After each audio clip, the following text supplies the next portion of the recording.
primero nuestro llamado a la santidad y que lo que significa para nosotros caminar en esta vereda. Nuestro bautismo, la iglesia, nuestra propia familia.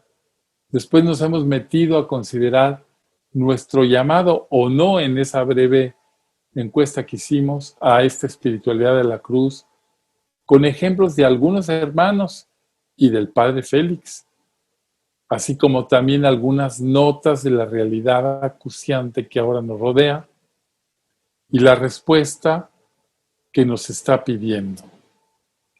Bueno, aquí en el PowerPoint decimos que no se ve.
Y entonces, en este proyecto que tiene Dios para nosotros de hacernos pues receptáculos de su amor para que nosotros no tengamos ningún deseo más que el deseo del amor.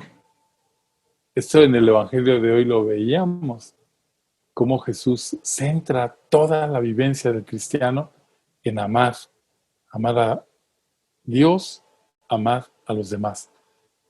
Bueno, en ese proyecto que parece tan ambicioso, porque sí lo es, ¿cómo dejar todo en un segundo término para centrarnos en el amor?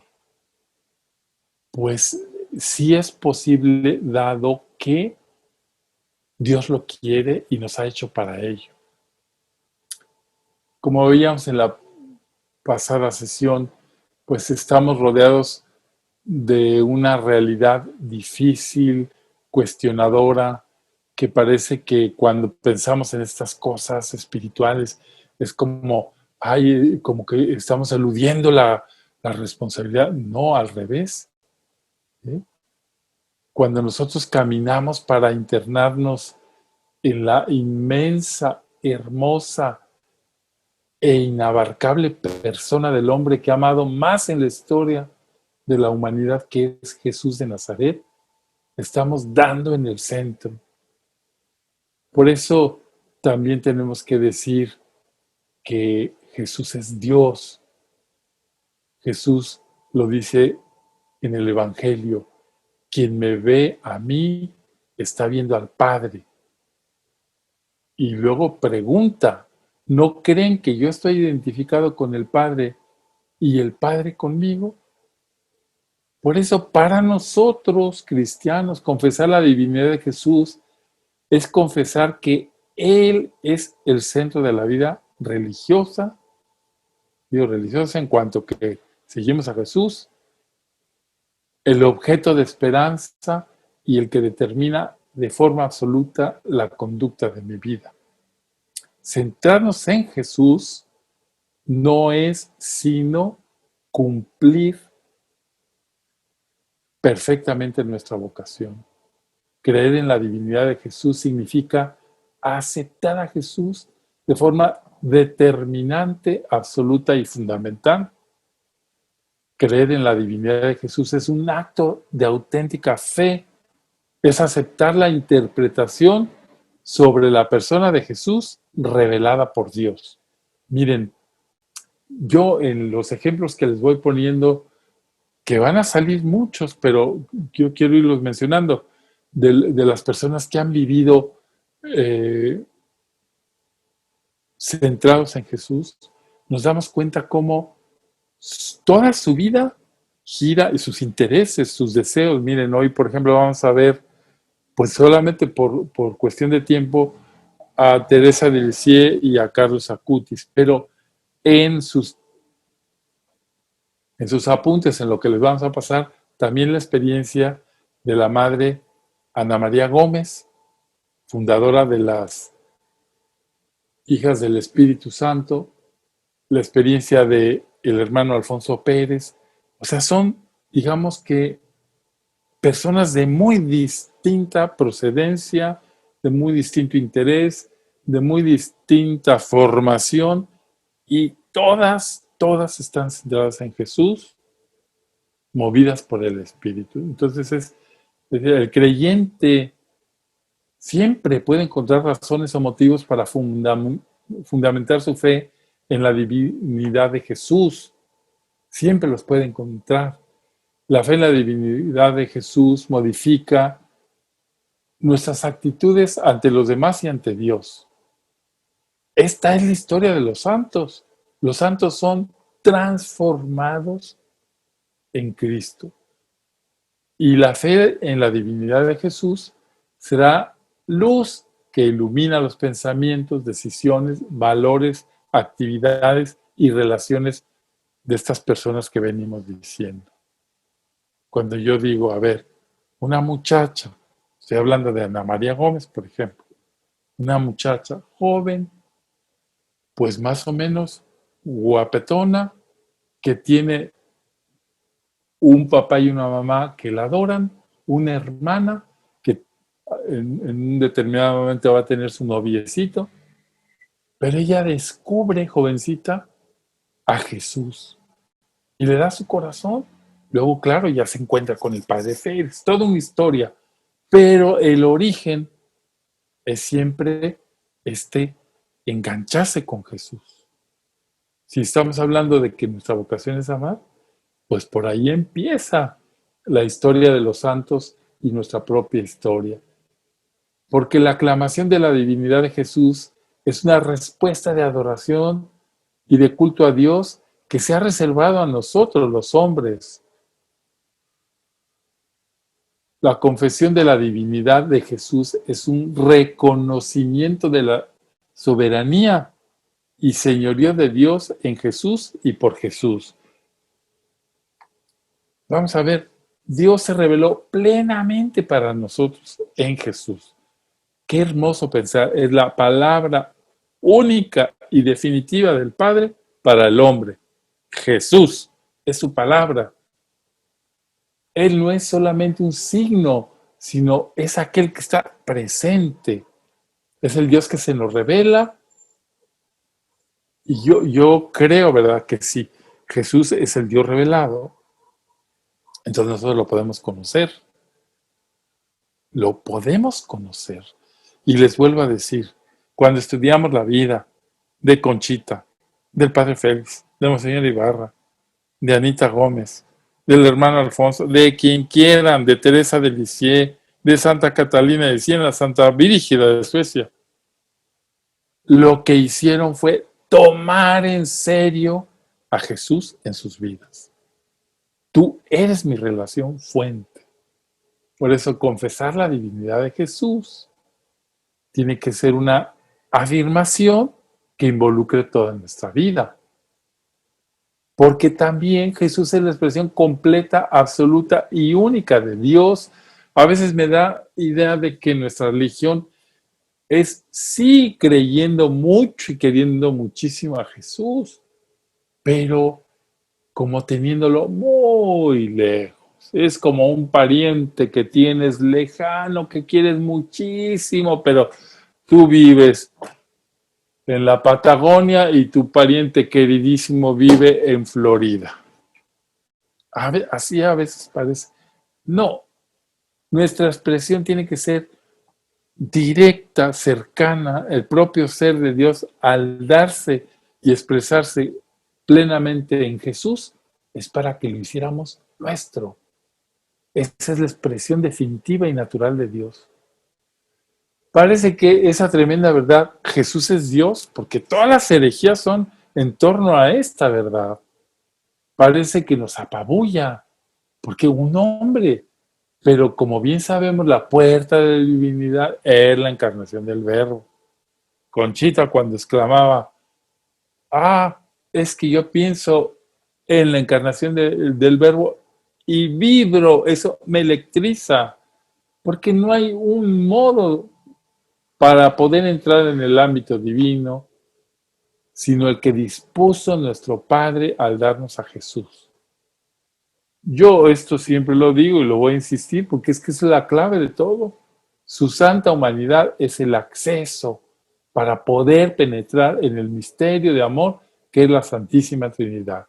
Si nosotros queremos de verdad amar, tenemos que entrar por la humanidad de Jesús. Conchita escribe, oh Padre mío, y se me deja venir la majestad de Dios como relámpagos deslumbrantes, enseñándome la divinidad de Jesús. O sea, lo tremendo, ¿verdad?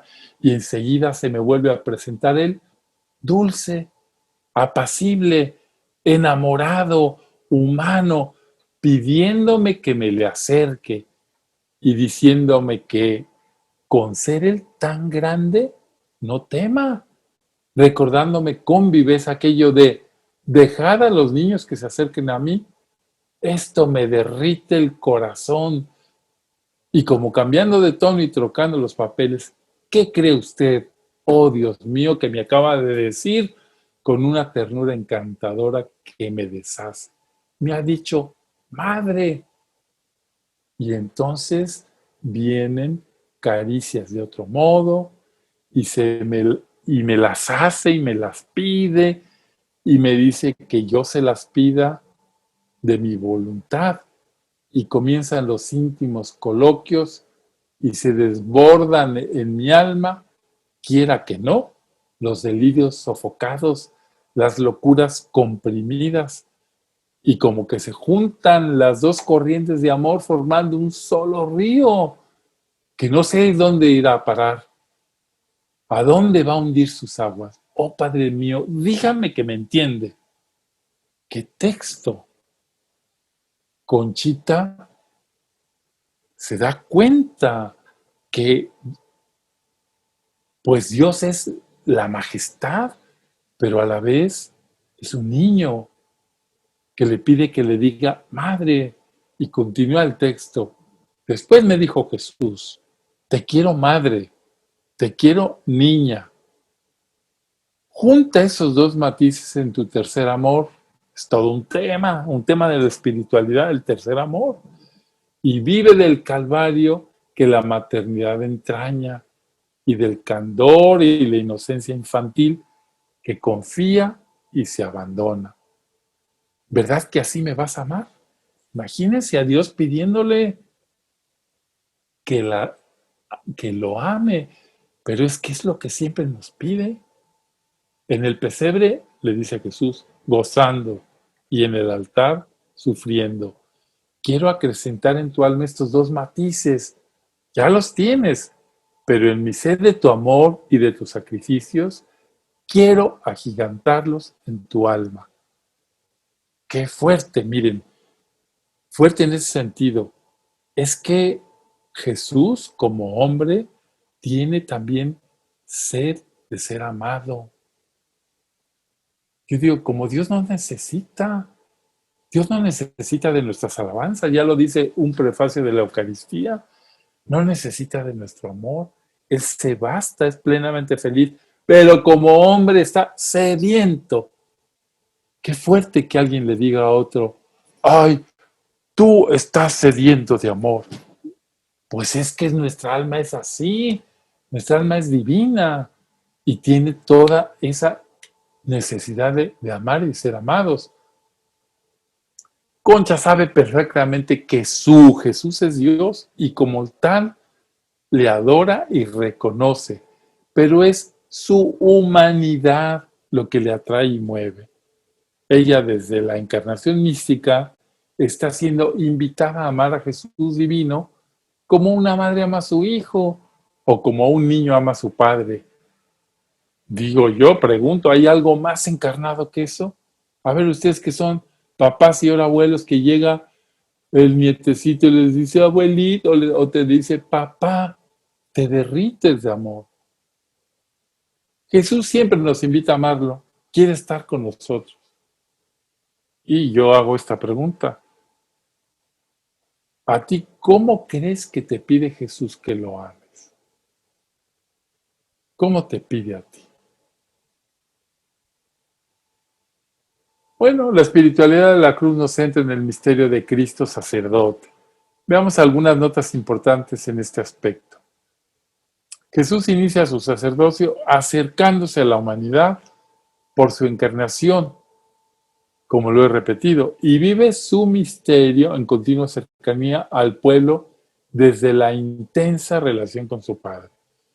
Todo el actuar de Jesús, todo fue sacerdotal, porque toda su vida acercó la salvación de Dios a la humanidad, que es en teoría lo que el sacerdote debe hacer, unir esos dos puentes, ¿verdad?, entre Dios y el hombre. Jesús es un sacerdote contemplativo, contempla a su Padre y nos lo revela. Toda su acción salvadora emana de esta contemplación. Yo hago lo que veo hacer a mi Padre. Jesús, muchas veces lo vemos en el Evangelio, buscar momentos para ponerse en contacto con su Padre. Jesús contempla al Padre y reproduce para nosotros su rostro. Qué hermoso pensar cómo Jesús en esa contemplación va adquiriendo la fisonomía del Padre, de un Dios misericordia que se acerca y escucha el clamor de la humanidad. Dios, Jesús, se acerca, se encarna para darnos el rostro de su Padre. Jesús no hace otra cosa sino lo que ha visto de su Padre. Y la contemplación de Jesús también le hace descubrir todo lo que se opone al plan de Dios. De esta contemplación brota una fuerza que lo lleva a luchar por transformar todo aquello que se opone al proyecto del Padre para el hombre. Por eso, para Jesús, ser sacerdote es vivir una actitud contemplativa, descubriendo cómo es Dios para reproducir su cercanía y su misericordia. Es tener la capacidad de ver la realidad y descubrir todo lo que se opone al plan de Dios para transformarlo. Si no, nada más sería una cosa estática. Jesús contempla, contempla, contempla. No, Jesús contempla y baja. Nos descubre los signos del reino ya presente en medio de la historia. Por eso también decimos que nuestro sacerdote Jesús es también solidario. Jesús se hace sacerdote acercándose, haciéndose solidario, sufriendo con la humanidad. no ve el sufrimiento humano desde lejos, sino que se acerca y lo comparte. Ha compartido en todo, qué fuerte, dice, en todo la condición humana, menos en el pecado.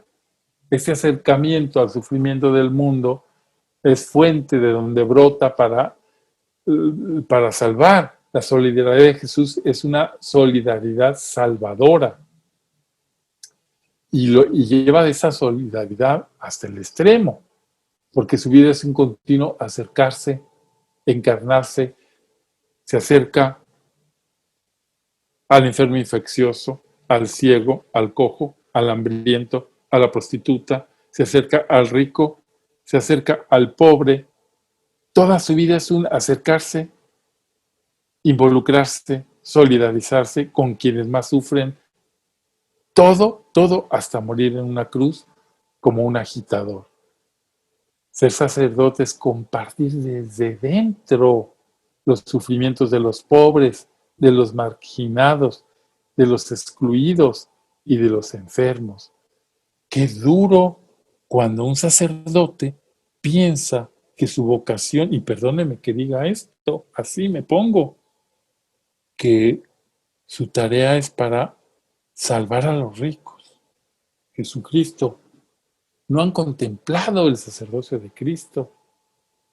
Está abierto a todos, especialmente a los que más sufren, porque así lo hizo Jesús. Jesús no se cerró a los ricos, pero siempre en el Evangelio se ve su predilección para los que sufren, para los que son los marginados de la sociedad. Y a propósito de la solidaridad salvífica, Conchita, haciendo memoria de su vida, escribe: recuerdo que me adornaba para el momento que me iba a ver Pancho cuando era mi novio, y luego apenas iba a 4 pasos, diré, tiraba todo, porque gracias a Dios no he tenido nunca pegado el corazón a trapos ni adornos de ningún género. Siempre me han inclinado los pobres y la pobreza. Parece que no venía al caso el texto aquí, pero sí venía al caso. Concha, su contemplación altísima la baja a la tierra. Siempre me han inclinado los pobres y la pobreza. Iba a decir en algunas cosas, puse una escuela en el campo y gozaba entre los pobres, enseñándoles lo poco que yo podía, una obra de misericordia. Esto de los pobres me parte el corazón. Hasta quisiera volverme alimento y ropa. Cuánto deseo poder ir a los hospitales a dar de mamar a los niños y curarlos y besarlos. Eso le enseñó su madre. Pero mi marido no me deja por la historia de los contagios. A mis hijos les fomenté la caridad para con los pobres, haciendo que, quitando un poco de lo que tienen, les participen personalmente en días determinados, les hago servir la comida a alguno de estos pobrecitos. Fíjense, a ver, no nomás es darle lo que te sobre, no, a ver, ¿cuánto te doy de domingo? 15 pesos. Pues de ahí vamos a jalar 5 para los pobres y tú se los vas a dar y les hacemos una comidita también. Eso es educar también. Y ese amor le viene a Conchita porque sabe que los más pobres, este es el motivo, son la presencia de ese Cristo al que ella ama apasionadamente. La fuente de su amor es el Verbo encarnado. Jesús le explica cuando le está hablando de los vicios y le describe la avaricia, le dice, toca este pecado muy al vivo a mi corazón, hija mía, en la persona del pobre. Está hablando de la avaricia. Y un fuego especial tengo para castigarlos. Está duro el texto. Los pobres y los desvalidos son mi imagen sobre la tierra. Y el que a ellos lastime, a mí me lastima. Y el que a ellos proteja, a mí me proteja. Las niñas de mis ojos tocan cuando al pobre tocan, y muy castigado será el que atesora para sí el patrimonio del desgraciado.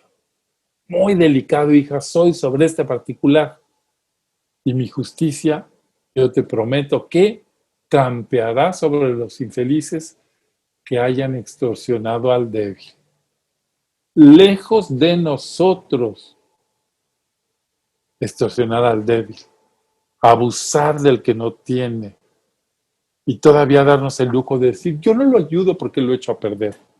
No, no. En el pobre y el desvalido está Jesús. Y una manera de amar es no ser agarrados con los pobres. Concha sabe que Jesús es el pobre de los pobres y por eso ama todo lo referente al mundo de la pobreza, que le habla de lo que escogió para sí su Señor, quien se hizo solidario con la humanidad. Así escribe: he comenzado ya en las meditaciones la vida de Jesús, el Verbo hecho carne, viniendo a buscar 3 perlas, las que yo anhelo, ambiciono a cualquier precio. Fíjense, pues la categoría de la señora,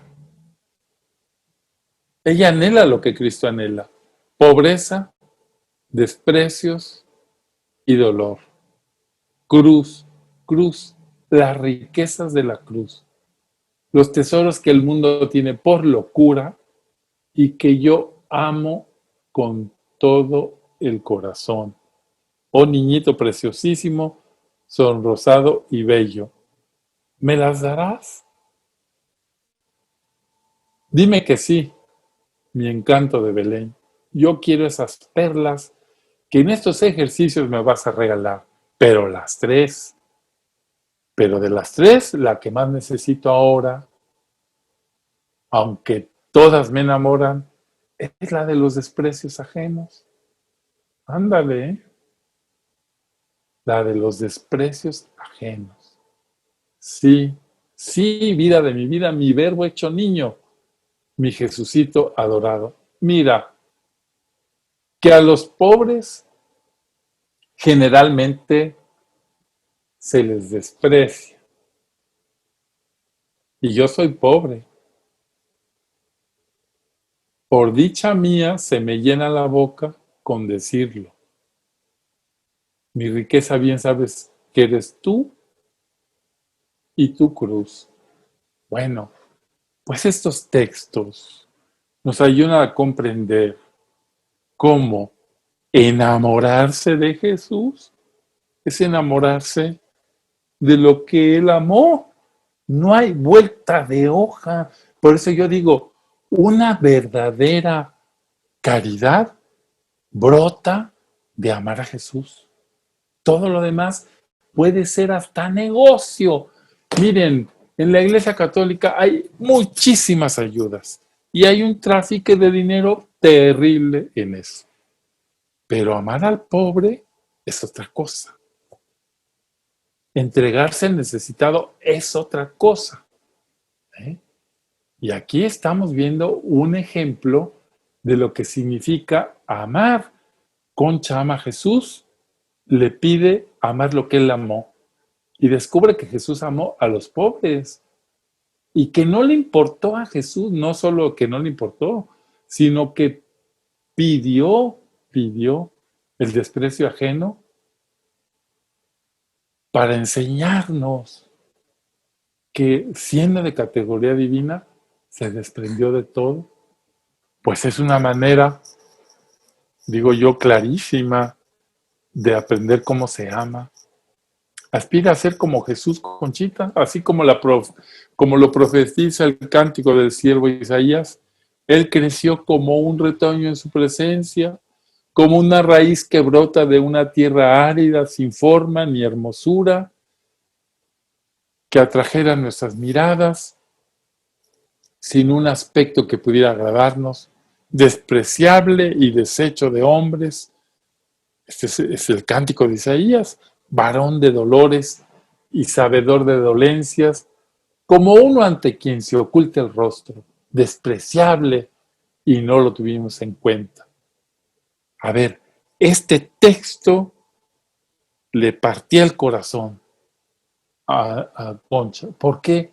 Porque si Jesús se hizo despreciable, ¿qué quiero hacerme yo? La reina de la lonja, que cuando vaya con mis alhajas y esté revestida con lo más fino. No, no. Bueno, yo ni les pongo ejemplos porque luego se escandalizan. Si iba fuera de la iglesia, le pagaba a un pobre y le decía, escúpeme. No, pero en la cara, písame písame la cara. Pero señora, ¿cómo? Se quería parecer a Jesús. Porque esa solidaridad de Jesús con la humanidad va a lo más radical, va a la salvación. Qué bien lo dice San Juan Evangelista una y otra vez. Porque Dios no envió a su Hijo al mundo para condenar al mundo, sino para salvarlo por medio de él. Para Concha, todo comenzó con esa pasión de pertenecer a Jesús, que en ella se va a convertir en llama de fuego que abraza y consume su corazón con un celo apostólico increíble. Si nos preguntamos, ¿cuál es el amor más grande que existe? La Sagrada Escritura nos responde, no hay un amor más grande que el dar la vida por los amigos. Es lo que hizo Jesús.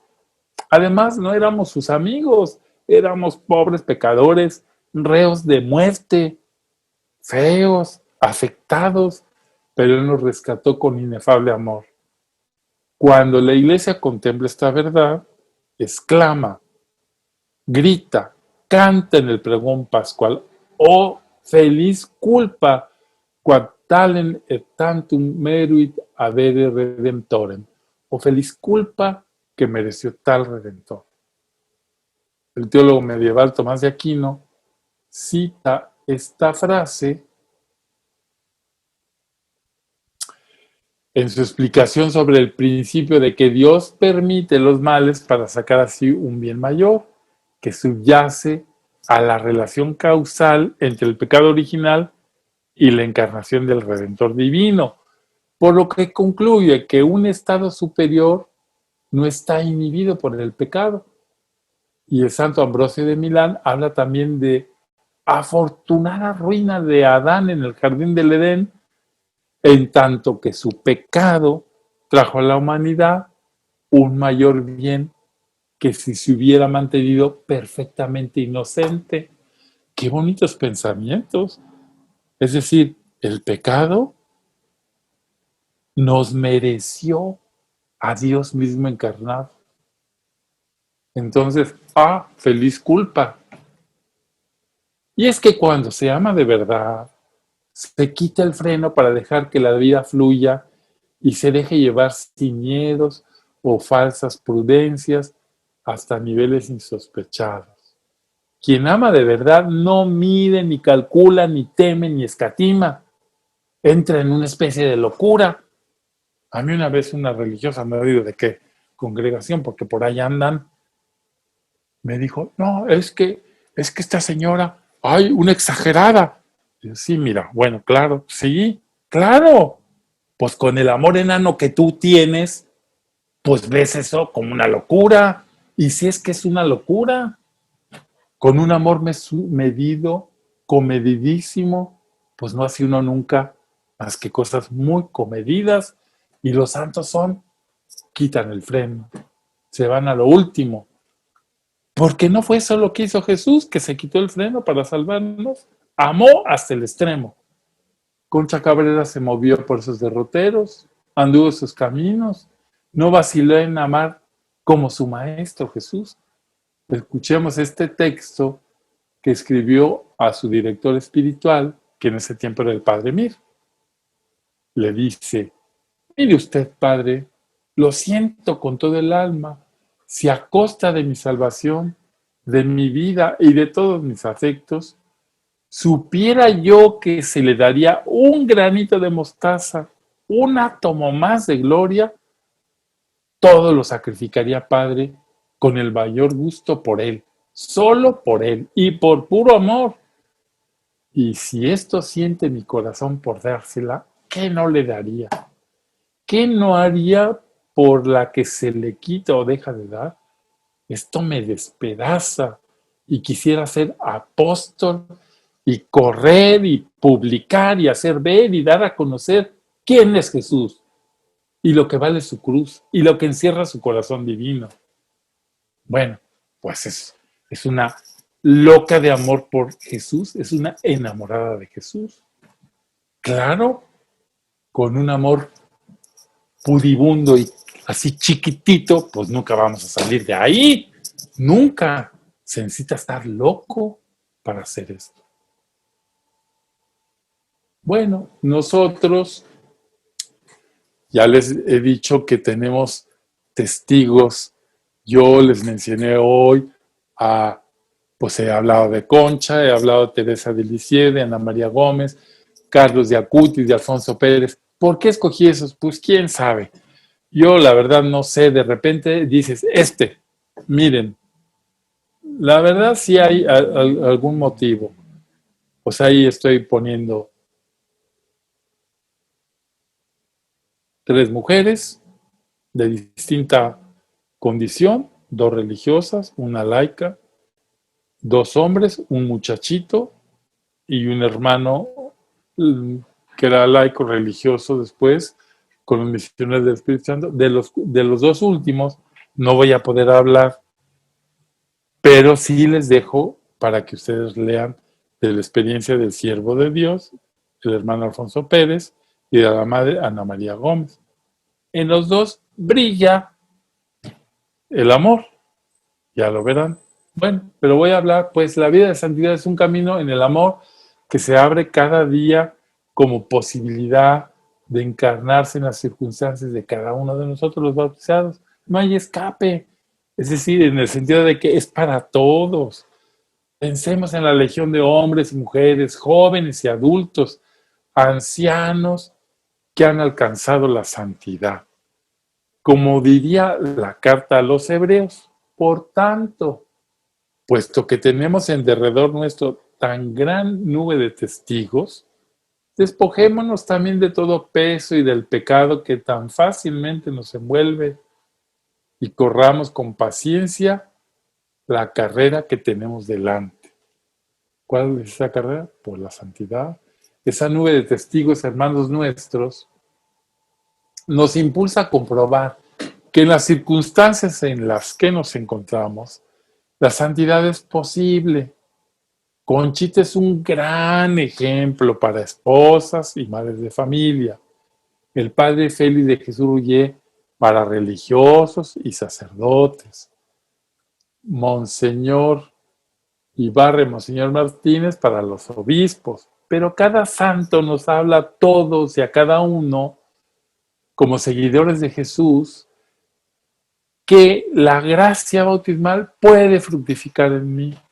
Yo no soy ni mujer, ni esposa, ni madre, y sin embargo, la santidad de Conchita me interpela. La santidad de la madre Ana María Gómez me interpela.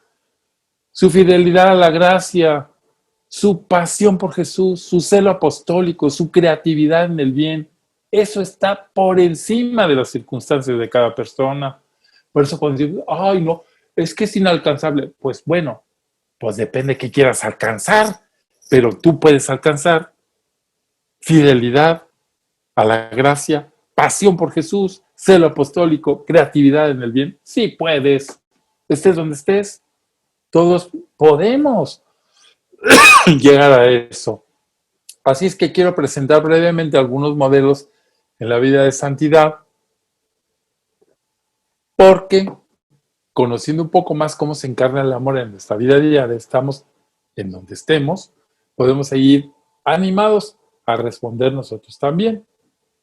Bueno, Teresa de Lisieux, que es Teresa del Niño Jesús y de la Santa Faz, qué hermosa fotografía que le tomó su hermana Celina en el convento cuando estaba empezando la fotografía. Bueno, van a ser en pequeño pueblo de la Normandía que se llama Alençon, y nace el 2 de enero de 1873. Es contemporánea de Concha, es 11 años, 11 años menor, en una familia burguesa. ¿Qué quiere decir burguesa? Pues acomodada, que venían de el papá de una extracción militar, la mamá pues de gente bien acomodadita, y ella va a ser la última de 8 hijos, de los cuales 3 van a morir pequeños, porque en aquel tiempo pues no se había vencido la mortalidad infantil, morían muchísimos niños. No obstante las tragedias en la familia Martin, reina una fe sólida que les permite ver en cada acontecimiento la presencia de Dios. El padre, que se llamaba Luis Martin, que por cierto ya están beatificados, nació el 22 de agosto en Bordeaux. Era un relojero que había aprendido su trabajo en Suiza. De pequeño había seguido a su padre, que era militar, en los diferentes regimientos. O sea, él conoció la vida militar, pero hasta que su padre se retiró en 1830, se iban a vivir a Alençon. A él no le interesó la vida militar, sino que soñaba con una vida religiosa, y se presentó como candidato a los benedictinos en el monasterio de los benedictinos en el monasterio de San Bernardo, pero no fue aceptado porque no conocía el latín. Pero él, de todas maneras, llevó una vida casi monástica por 8 años, dedicada solo al trabajo, a la oración y a la lectura. Y luego, en ese tiempo, después conoció a Celia Guérin, nacida en 1831, en una familia de origen campesina. Fue educada por un padre autoritario y por una madre muy severa. Ella también pensó en la vida religiosa, pero su petición de ser aceptada con las monjas fue rechazada. Y entonces se le ocurrió a la buena de Celia ponerse a fabricar un encaje que es tradicional en Alençon. Si ustedes ponen el Google y ven encaje de Alençon, es famosísimo. Pero entonces ella, que era muy lista, abrió un negocio. Miren el cuello que tiene la fotografía, ese es el punto de Alençon, el encaje, y se volvió una hábil trabajadora y que tendrá gran éxito y que va a acarrear bastante dinero a su familia. Bueno, pero estamos hablando, y ya después se casan, tienen sus hijitos. Cuando nace Teresa, pues apenas nacer, conoce el sufrimiento. Con tan solo 15 días de nacida, le da una gastroenteritis aguda a la niña y piensan que se va a morir. Pero supera la crisis, pero la madre es obligada a separarse de la niña por la enfermedad y le buscan una nodriza. Desgraciadamente, la familia Martin pierde a Celia, que cuando Teresa tiene 4 años, su madre, minada por el cáncer, un cáncer de seno, pues va a morir, y entonces quedan huérfanas de madre, aunque las hermanas mayores van a hacer todo lo posible para criar a la pequeña Teresa, y en ese mismo periodo van a transferirse de Alençon a Lisieux. Teresa será conocida como Teresa de Lisieux, pero realmente nació en Alençon. Tiene 9 años cuando su hermana Paulina, que era su pequeña mamá, entra al convento de las Carmelitas de la ciudad. Teresa se enferma gravemente. Ninguno sabe diagnosticar la enfermedad de la niña. Todos rezan muchísimo.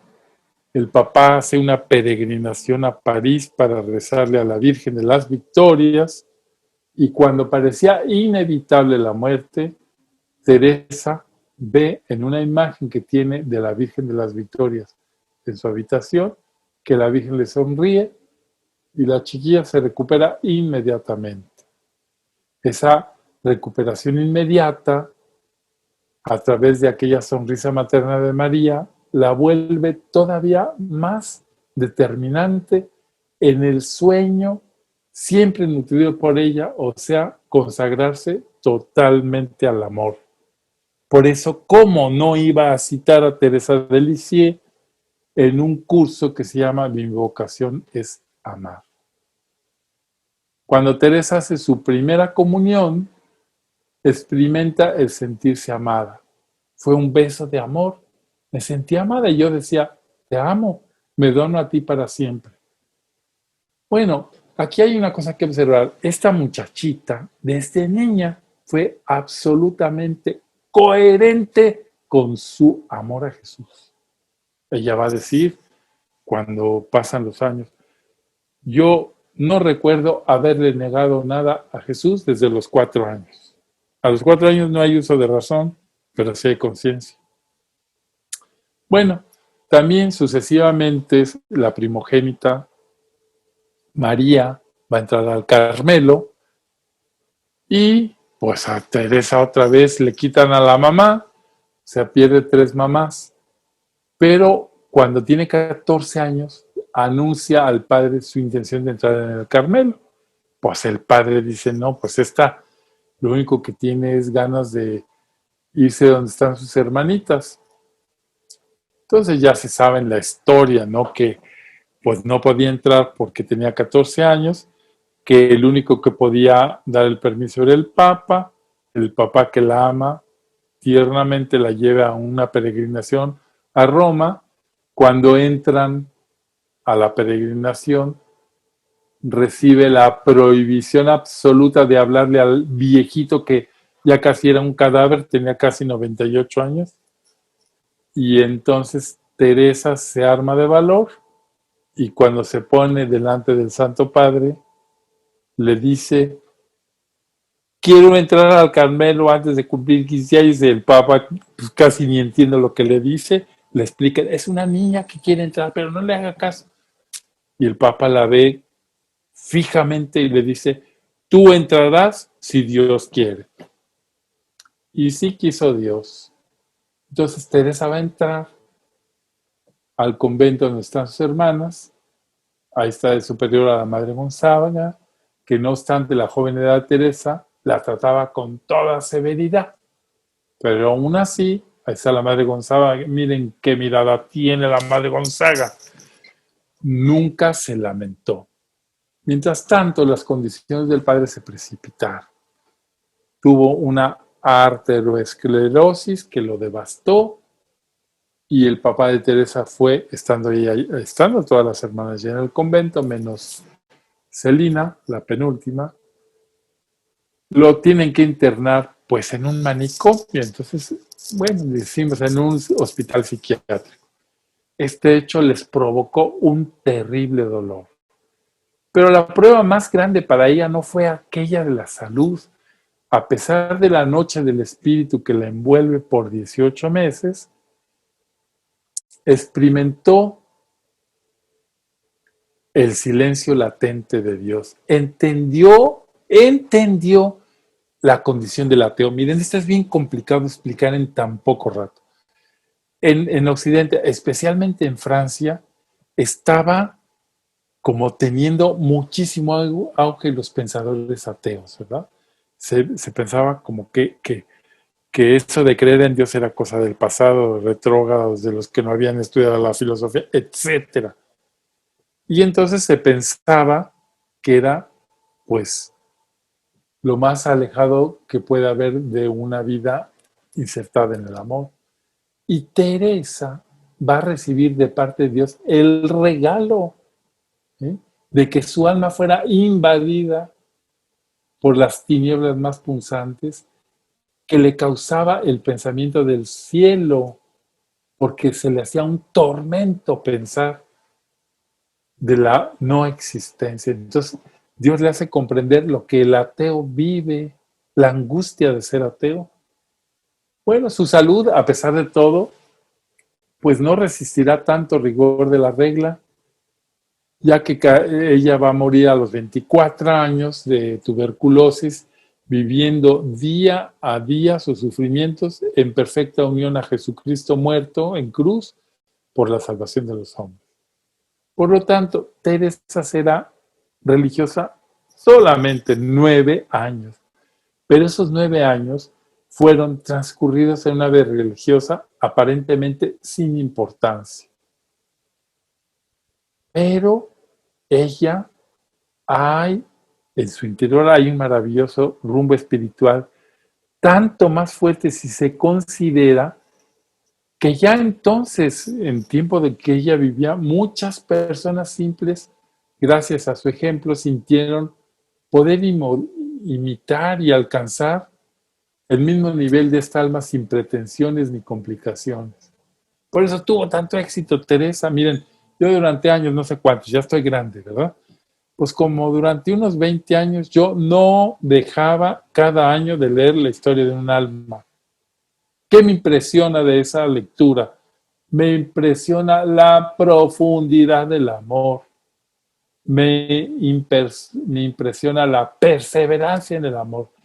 Me impresiona la seriedad con el que está comprometida en el amor.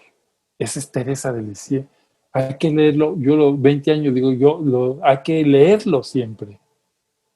Porque también aquella Teresa en esta vía de infancia o pequeña vía que pues nos hace recorrer con nuestra propia pequeñez, pero abandonados a la confianza y a la bondad de Dios como un niño en los brazos de su madre. En la vida de Teresa todo va a ser un contraste.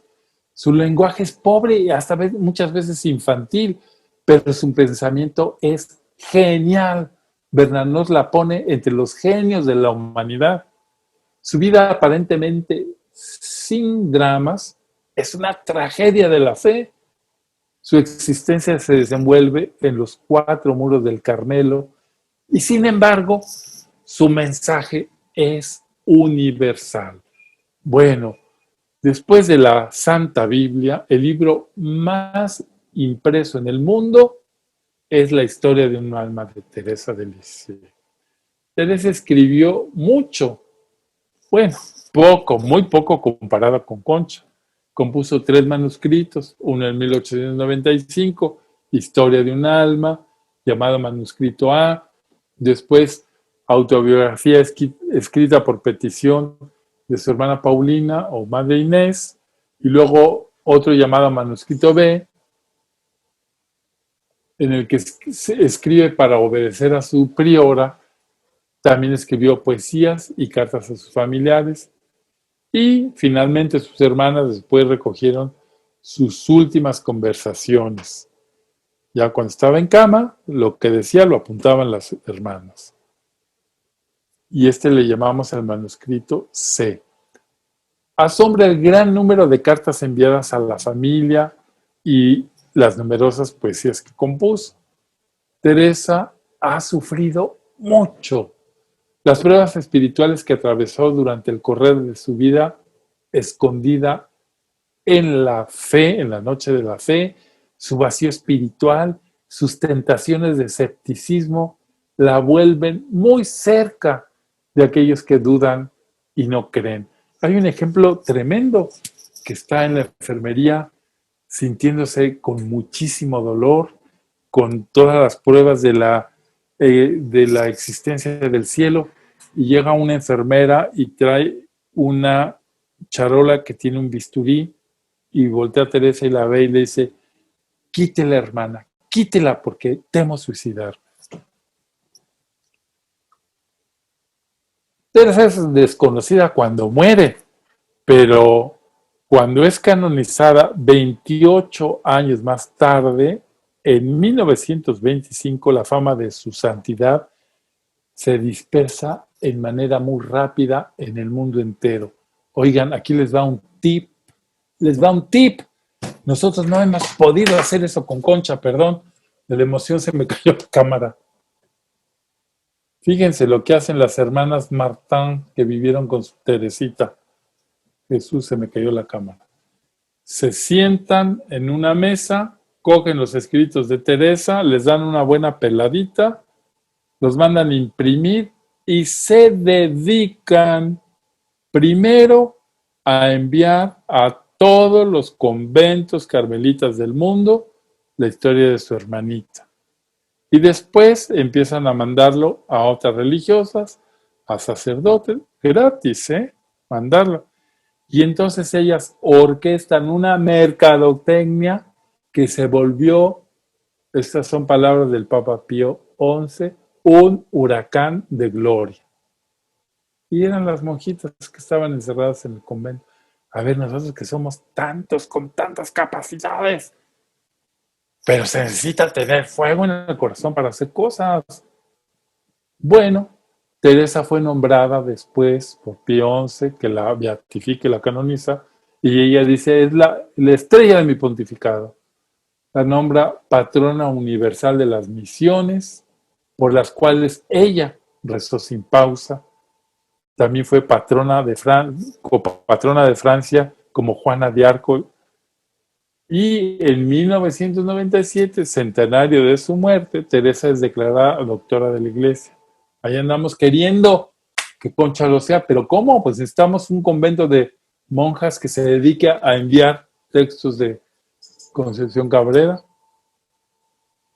Bueno, es la tercera mujer que asciende al máximo de la consideración teológica en 2000 años de cristianismo, después de Santa Catalina de Siena, Santa Teresa de Ávila. Ya el Papa Benedicto XVI agregó por sus pistolas a unas cuantas más, ahí se me va esta von Bingen y otra más. Bueno, pues a ver, ahí estamos esperando nosotros. Bueno, el santo es visto como un prototipo que populariza las energías de la fe y la voluntad e indica cómo realizar el evangelio en una época dada. Santa Teresa de Lisieux es profundamente moderna porque ayuda a que todo lo espiritual se funda con las cosas de la tierra. Ay, yo digo, pero si esa es la especialidad de Concha. Entonces, miren, nos falta mercadotecnia. Y estamos hablando de Teresa de Lisieux. En el lenguaje actual se habla frecuentemente de la tensión para explicar la dificultad que tiene el hombre para vivir conscientemente a nivel espiritual. Y Santa Teresa de Lisieux nos ofrece un equilibrio armonioso. Por este motivo puede ser fácilmente tomada como modelo de vida espiritual. Teresa elige para ella verdaderamente el amor de cada instante y de cada acción. Esa es su grandeza. Elige y es coherente. Deseaba preparar con flores y perfumes el jardín de su alma para acoger al Rey del Cielo y se sentía tan envuelta de amor que lograba no sustraer nada al amor. Para la ascética, la perfección consiste en hacer la voluntad de Dios. Según Teresa, el lugar es ser aquello que Él quiere que seamos. Esta frase la tiene Concha muchísimas veces, pidiéndole al Señor que yo sea lo que tú quieres que yo llegue a ser. Y Teresa de Lisieux afirma, quiero empeñarme en hacer con el más grande abandono la voluntad de Dios. Ella, pues claro que tuvo una vocación contemplativa y también intuye con radicalismo absoluto que la contemplación era en sí misma su acción apostólica. A ver, yo digo, las monjas de la cruz tienen esta misión. La contemplación es su misión apostólica. Bueno, y todos los que somos contemplativos. O sea, orar y contemplar es una misión apostólica, porque es amar. Y Teresa va a hacer un descubrimiento genial e inquietante. Para que se satisfaga el amor, así con mayúscula, se necesita rebajarse hasta la nada y que se transforme esta nada en fuego. Para esto quiere rebajarse, es decir, reducirse a nada, vaciarse de sí misma para dar espacio a la misericordia, para hacerla que la acompañe todo su camino.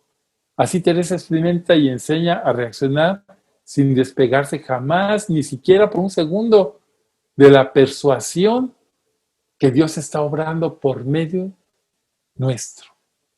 Enseña a reaccionar secundando la acción de Dios, a reaccionar con la persuasión de que solamente Él puede obrar sobre los corazones y sobre las almas y reaccionar uniéndose siempre más a la esencia de Jesús. Claro, miren, nos enseña todo lo que les venía yo diciendo antes. Esa pasión por el Verbo encarnado, ese unirse a la ofrenda sacerdotal de Cristo. Pues es que en eso convergen los santos. La misión espiritual de Teresa consiste en esto. Por un lado, debía arder en el amor y por el otro, permanecer envuelta en las tinieblas. Pues es lo mismo que hizo Concepción, ¿verdad? Arder en el amor y estar en el anonimato. Bueno, la tentación en la cual Teresa estaba envuelta se volvía insostenible cuando el demonio descubría sus cartas y le agredía al corazón. Ella cuenta, ayer por la noche fui sorprendida por una angustia verdadera y mis tinieblas aumentaron. No sé qué voz maldita me decía, ¿estás segura que Dios te ama? Y Teresa reacciona siempre a la tentación con gozo, paz y fe, aun cuando le parece no comprender nada. Entonces, fíjense, pues Teresa va a vivir tremendas experiencias en esto y sus últimas palabras van a ser, sí, lo amo, Dios mío, te amo. Palabras de amor en una muerte de amor, aun si muy seguido se olvida por cuán terrible cruz se elevaron esas palabras hacia el Padre. Entonces, los últimos instantes antes de expirar, tuvo un éxtasis. Las monjas dicen, duró como lo que dura un credo. Y ella se transformó. Esa fotografía está tomada exactamente en ese momento que acaba de terminar el éxtasis, en donde se transformó en una belleza espléndida, espléndida. Bueno, Teresa había dicho que cuando moría y entrara al cielo, si él me reprochara, aunque sea un poco, yo no lloraré. Pero si él no me reprocha nada y me acoge con una sonrisa, entonces lloraré. ¿Por qué dice esto que parece un retruécano? Porque si le reprochara algo, quedaba una briznita que no era misericordia. En cambio, ella vivió para testimoniar que Dios es misericordia. Se entrega al amor misericordioso. Ella va a decir, yo soy una pobre pequeña nada. Y Teresa, pues nos habla de aquello que Dios quiere comunicar al hombre siempre, su amor, su confianza, la misericordia. Y ella va a exclamar, oh Dios, cómo eres dulce para la pequeña víctima de tu amor. Bueno, yo les recomiendo, ¿verdad? Pues ya lo saben, lean la vida de la historia de un alma de Teresa de Lisieux. Bueno, vamos un poquito atrasados, pero no quiero dejar de decir la extraordinaria, ordinaria vida de Carlos de Acutis. ¿Por qué lo metí aquí? Yo qué sé. Yo ni lo conocía, ni sabía quién es, pero aquí que voy leyendo que su fama se va extendiendo como, pues, como la de Teresa de Lisieux. Bueno, hay santos para todos los gustos, patrones para todas las profesiones, pero faltaba un santo para los millennials, un santo patrono del internet. Y este chavo, Carlos de Acutis, o Acutis, fue declarado beato nada más apenas el 10 de octubre del 2020, y era un chico normal con sus defectos y virtudes, que luchó para colocar a Dios en primer lugar y que usó el internet para evangelizar. Pues qué actual. La madre, que se llama, porque todavía vive, Antonia Salzano, la madre de Carlos, abre su corazón sobre aquello que más le impactó de su hijo, y ella dice que era su gran amor a la Eucaristía. Amor que le llevó a pasar horas y horas de trabajo, de investigación, para crear una página web y una exposición con los principales milagros eucarísticos, que hoy todavía sigue siendo visitada por miles de personas de todo el mundo. Y no es para menos. Como él decía, la Eucaristía es mi autopista hacia el cielo. Y la madre va a decir de su hijo: Carlos fue mi salvación. El amor apasionado que su hijo sentía por Jesús llevó a esta mujer, joven, exitosa, de una familia intelectual y alejada de la fe, a que se cuestionara poco a poco su forma de vivir. Ella confiesa, había ido 3 veces a misa en su vida: su bautismo, su primera comunión y la boda. Hasta que su hijito, Carlos, de 4 años, le insistió en que lo llevara a la iglesia, para entrar a la iglesia, para decirle a Jesús hola y mandarle besos a Jesús en la cruz. Entonces le impresionó a la mamá eso. Entonces ella se va a apuntar a unas clases de teología para responder a las miles de preguntas que su hijito le hacía, y esto poco a poco fue calando en su corazón hasta convertirse. Había también que matizar que Carlos tuvo una niñera polaca que fue quien primero le habló al niño de Dios. Y pues piensan, quizá ella fue la responsable de todo, porque la mamá ni en cuenta. Y la piedad de este pequeño no hizo más que crecer, y a los 7 años recibió su primera comunión en el silencio del monasterio de Bernaga, en Perego, para evitar distracciones. Miren qué bonito monasterio en Italia. Y desde entonces, desde los 7 años, este chico asistía a misa diaria, rezaba el rosario y dedicaba un rato de adoración antes o después de la Eucaristía. Y él confió: no hablo con palabras, solo me recuesto sobre su pecho como San Juan en la cena. Así describía su forma de orar.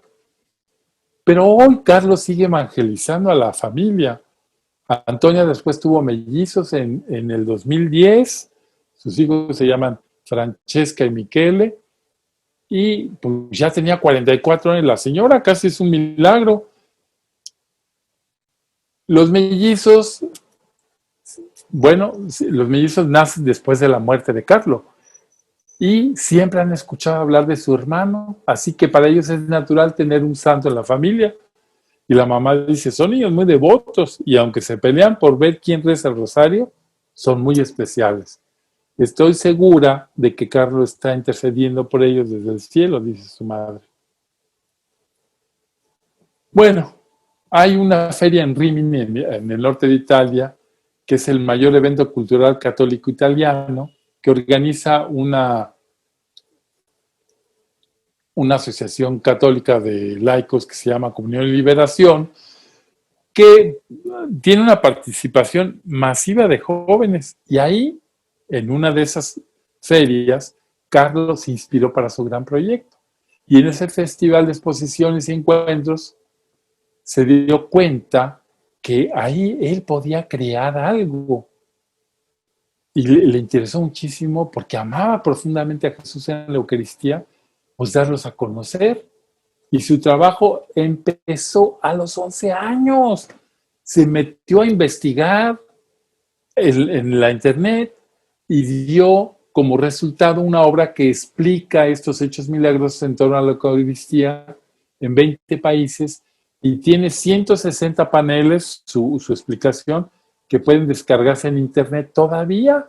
Si ustedes quieren verlo, está en Miracoli Eucaristici en italiano.org. Y se han recorrido, esta feria la ha recorrido más de 10,000 parroquias en el mundo. Un niño de 11 años empezó a hacer esto. Su madre no oculta su emoción al contar lo impresionante que era ver a un niño tan joven pasar horas y horas trabajando con la computadora en vez de jugar a los videojuegos con sus amigos. Ahora las mamás ven a sus hijos pasar horas y horas en la internet. ¿Pero haciendo qué? Carlo quería que todos amasen a Dios. Por eso yo les decía al principio, es que el que ama a Dios a fuerzas tiene que amar a los demás. Es la conclusión natural. Él quería que todos comprendieran que la Eucaristía es lo más increíble que hay en el mundo, pero es la comprensión de un niño. Y más que impresionante, porque para su obra agotó 3 computadoras. Ya no cabe otra. Y pidió a sus padres acompañarle por viajes por toda Italia y parte de Europa para recabar material fotográfico. También Carlo, pues era un niño, ¿verdad? Un muchacho normal. La mamá señala que las cosas con las que tenía que luchar es que era glotón, goloso, le encantaba la Nutella, los helados de chocolate, y su madre se muere de risa contando, y dice, no, pues es que tengo muchísimas anécdotas que contar de lo que le gustaba eso. Recuerda que hubo un momento que comía tanto que hizo que ganara peso y engordó, lo que le llevó a adquirir un sentido de equilibrio y luchó por adquirir y tener la virtud de la templanza. También le habían regalado un diario que utilizó para su mejora personal y por eso conocemos cosas de él, colocando notas por su comportamiento. Por ejemplo, ponía cómo me comporto con mis padres, compañeros y profesores. Entonces esto nos demuestra la lucha que tuvo consigo mismo, pero era, pues como los santos, ¿verdad? Muy estricto y no se dejaba él pasar ni una. Y su madre Antonia dice que Carlo también tenía detalles con las señoras que venían a limpiar la casa. Y algunos de esos detalles le quedaban grabados en la memoria de la mamá. Dice, a pesar de que era el trabajo de las muchachas que iban a limpiar, a Carlo no le parecía bien que tuvieran que recoger su tiradero. A ver, chamacos, levántenle, ¿no? Decía, pues, ¿cómo lo va a levantar ella? E intentaba despertarse un poco antes para tener la habitación limpia y hacer la cama. Bueno, son cosas pequeñitas, sin embargo, reflejan el deseo de amar. Una revista que se llama Huellas recoge el testimonio de uno de los empleados del hogar. Este fue muy importante en la vida de Carlo. Rajesh era hindú y pues era como el chofer, como el jardinero. Y entre él y Carlo nació una profunda amistad, hasta el punto que Rajesh se convirtió y pidió recibir los sacramentos. O sea, era hindú, de religión india, hinduista, y cuenta, me decía que sería más feliz si me acercaba a Jesús. Entonces yo lo quería tanto que pedí el bautismo cristiano, porque él me contagió y cautivó con su profunda fe, su caridad y su pureza. Siempre lo consideré como alguien fuera de lo normal, porque era un chico tan joven, tan guapo, tan rico, y normalmente una persona así prefiere llevar una vida distinta. Pero fíjense hasta dónde va el testimonio. Cosas sencillas, pequeños detalles con el que Carlo mejoraba la vida de los demás. En este sentido, su madre cuenta impresionada, la caridad y la generosidad que Carlos tenía con todos es lo que contesta cuando se le preguntaba sobre lo que más le impactaba de su hijo. Con sus primeros ahorros, lo sacó y compró un saco de dormir para un mendigo que siempre veía de camino a misa. Y en su cuaderno de apuntes personales escribió: la tristeza es dirigir la mirada hacia uno mismo. La felicidad es dirigir la mirada hacia Dios. La conversión es otra cosa que desviar la mirada desde abajo hacia lo alto. Basta un simple movimiento de los ojos. Es eso, fijarnos en Jesús. ¿Cómo lo entiende un niño? Paralela a la gran labor entre sus compañeros, Carlos también tenía que luchar por una tendencia natural a hacerse el payaso y hacer reír a la clase, incluso a sus profesores. Pero se daba cuenta que esto molestaba a algunos. El amargado de turno, diría la chica de los cables, está amargadito. Pues sí, un chico que todo lo que lo veía festivo, pero él se esforzó en mejorar ese aspecto también. Solía decir: ¿de qué sirven ganar 1000 batallas si no puedes vencer tus propias pasiones? Estos son pensamientos de una gran profundidad y de un filósofo. La verdadera batalla, dice, tiene lugar dentro de nosotros mismos. Bueno, sobre el tema de la castidad, pues también la mamá dice: bueno, pues ser un muchacho guapo, rico, con éxito, no le hubiese sido difícil tener muchas novias si hubiera querido, pero era consciente de la gran dignidad de cada ser humano y de cada persona que debe reflejar la luz de Dios. Y le dolía muchísimo ver cómo los jóvenes usaban la pornografía para su propio placer, lo que era una falta de caridad y de alguna manera era traicionar el proyecto que Dios tenía para ellos. La madre dice, se confesaba con frecuencia y yo le oía decir: igual que para viajar en globo hay que descargar peso, también el alma para elevarse al cielo necesita quitarse de encima esos pequeños pesos que son los pecados veniales. Bueno,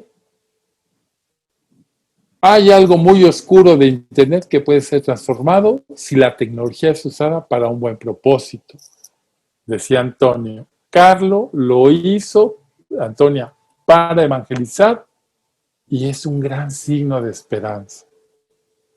No puede más que enorgullecerse de la gran labor que hizo su hijo con la tecnología para hacer ejemplos a tantos jóvenes de su generación. Bueno, el Papa Francisco alaba a este beato diciendo: no cayó en la trampa. Veía muchos jóvenes que terminaban siendo más de los mismos, ¿eh? Pero él no dejó hacerse uno más. Efectivamente, Carlos decía, referencia a esto, que todos nacen como originales, pero muchos mueren como fotocopias. Bueno, inesperadamente Carlos va a enfermar una enfermedad terrible. Se le diagnosticó una de las peores leucemias, la tipo M3, y él, cuando entró al hospital, le dijo a la mamá: se me hace que de esta no salgo. Ofrezco al Señor los sufrimientos que tendré que padecer por el Papa, por la Iglesia, para no tener que entrar en el purgatorio